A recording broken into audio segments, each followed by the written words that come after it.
Today's installment of PJ Cooks Sexy Food, we're going to make Neapolitan Easter bread. So let's get started. Okay, so the ingredients we have for our bread today, we have 2 cups of water divided into a ½ cup and 1½ cups. We have 4 cups of all-purpose flour. We have a 1/4 cup or 4 ounces of lard.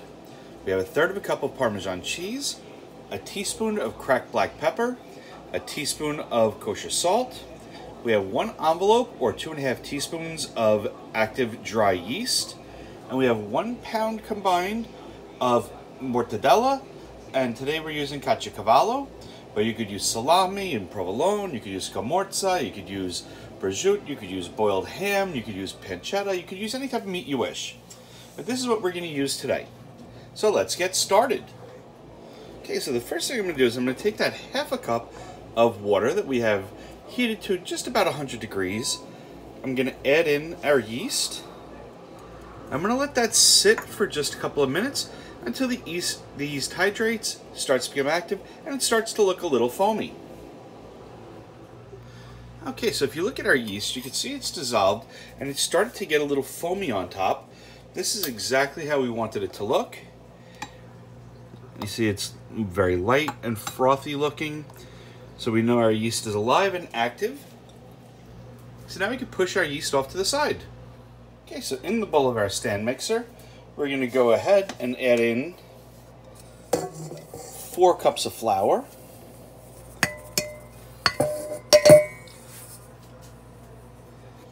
Going to add in the rest of our water. Add in our yeast.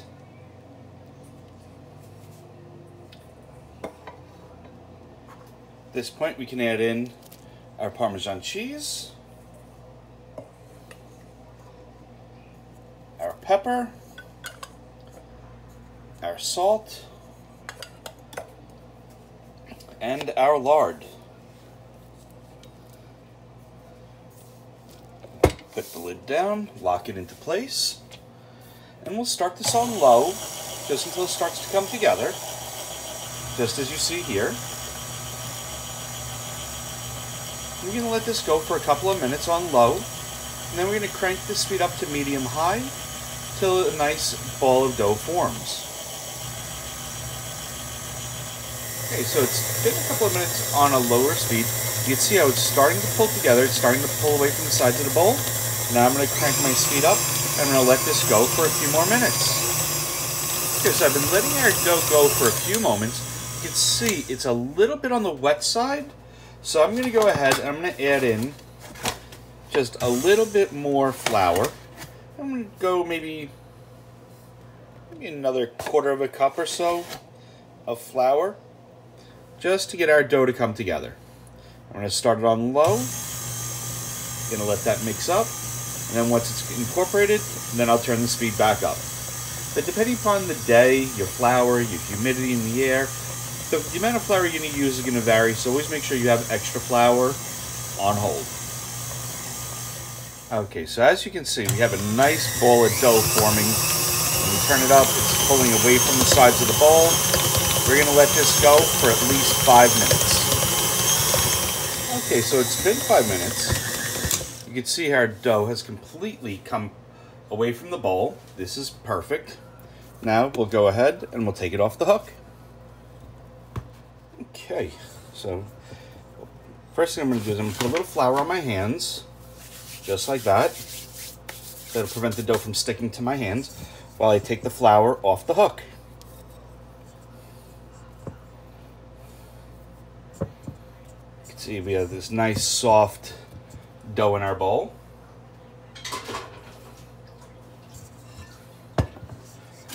Now I will generously flour my board, and I'm going to pull our dough onto the board, just like that. Make sure we get every bit out of the bowl.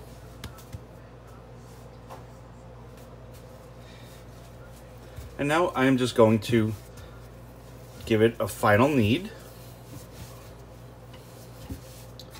So I pull from the front, pull over, then with the back of my hand, push. Pull, pull over, push. This is the way I want to knead the dough.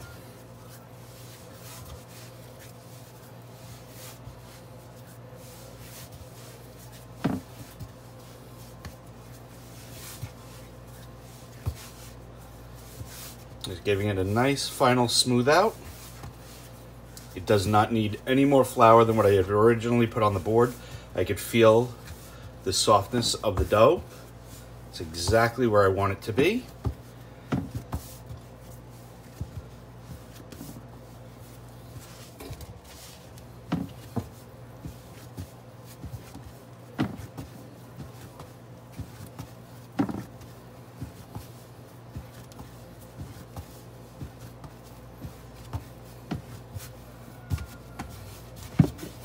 Let's see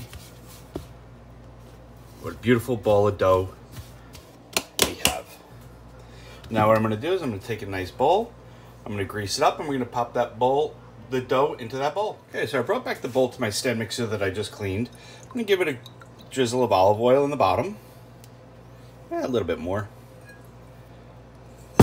Now I'm just going to smear the oil all up around the inside of this bowl.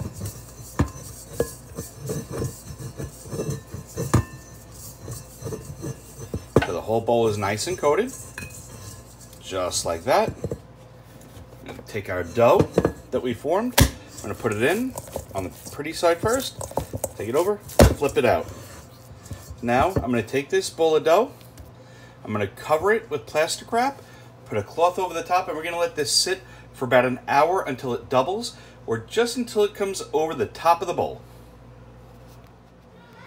Okay, so you can see how our dough is really risen. It basically came over the top of our bowl. Now what we need to do is we need to knock our dough down. Taking a little bit of flour onto our board. We need to then take our dough and we need to roll this dough out to an 12 by 18 inch rectangle, but we're going to give it a little knead first. Just like that. And we'll start before we knead it out, just shaping the dough into a nice rectangle.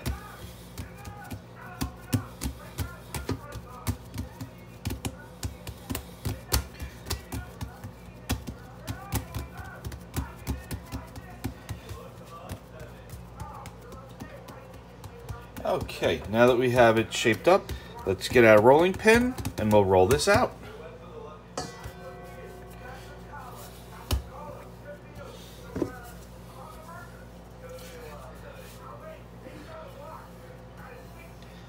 Okay, we're just working our dough into a nice large rectangle.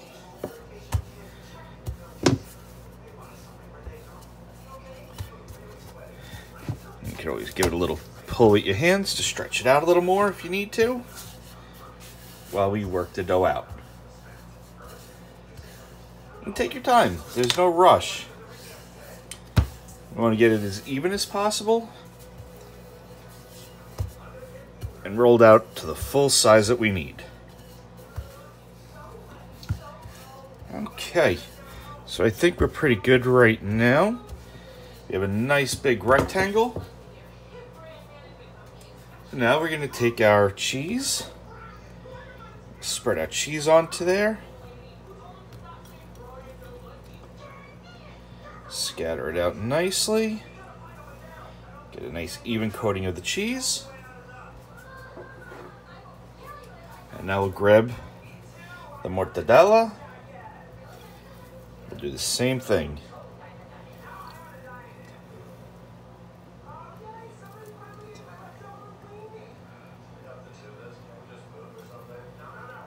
Perfect.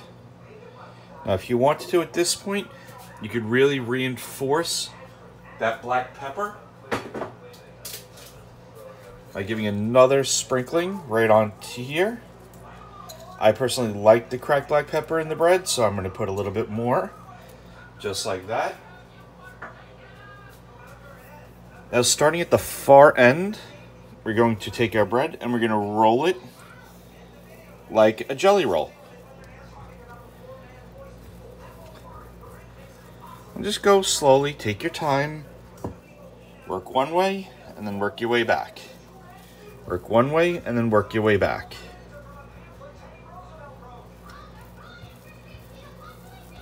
Just like we're doing here.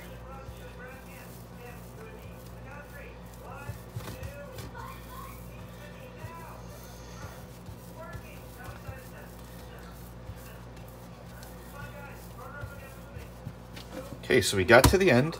Now we're going to take our edges and we're just going to pinch and curl. Pinch and tuck under, pinch and tuck under. Pinch, tuck under, pinch, tuck under. This way we're basically sealing the end of the bread.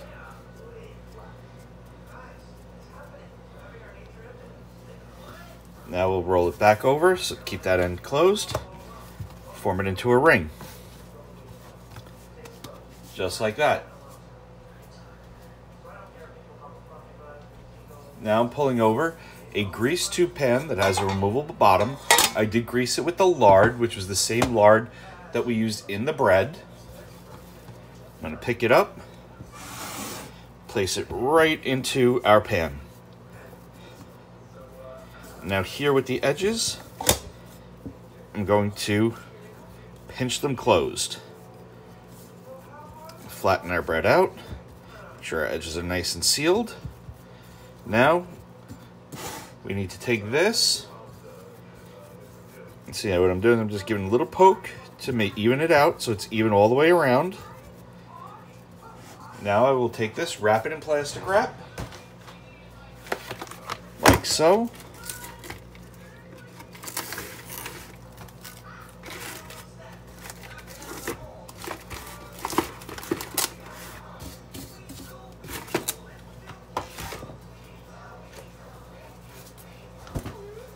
Grab a nice towel, cover it up, and we're going to let this rise for probably about an hour, maybe 45 minutes, until it comes up 3/4 of the way up the side of the pan.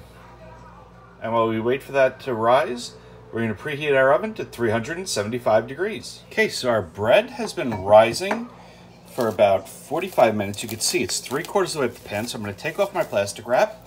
I'm going to slide my bread over a little bit. I'm going to pull up a bowl. Crack in an egg.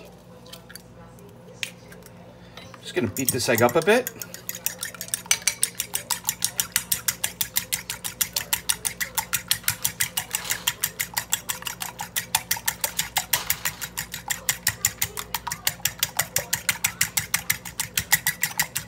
Okay, just like that. And take a brush. Pull my bread back. Just going to brush the top of my bread with this egg wash.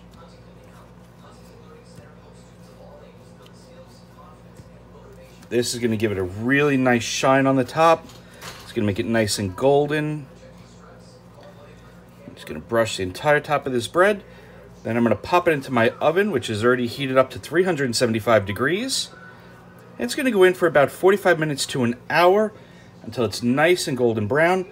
And when I take an instant read thermometer and I stick it in the middle, it should reach the appropriate temperature. So let me go ahead and get this in. Look how beautiful that looks, and we'll be back in about 45 minutes. Okay, so our bread has been in the oven for 45 minutes. Now it's beautifully golden brown.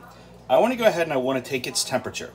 I want it to be anywhere between 205 and 210 degrees. That will mean that it's fully cooked in the middle. So what I'm going to do is I'm going to look for a little crack in the bread, which is right here. That's where I'm going to insert my thermometer. I'm going to go right in. And we are at 206 degrees. So we are fully cooked. You can see how the probe came out fully clean. Now what we're going to do is we have to let this bread cool completely. We're going to let it cool for about 15 minutes in the pan. Then I'm going to take it out of the pan, put it on a wire rack to cool for about 2 hours, and then we'll be ready to slice. Okay, our bread has been cooling for about 2 hours now. I took it out of the pan. You can see how beautiful this looks. Now comes the moment of truth. We're going to cut into this using a nice serrated blade.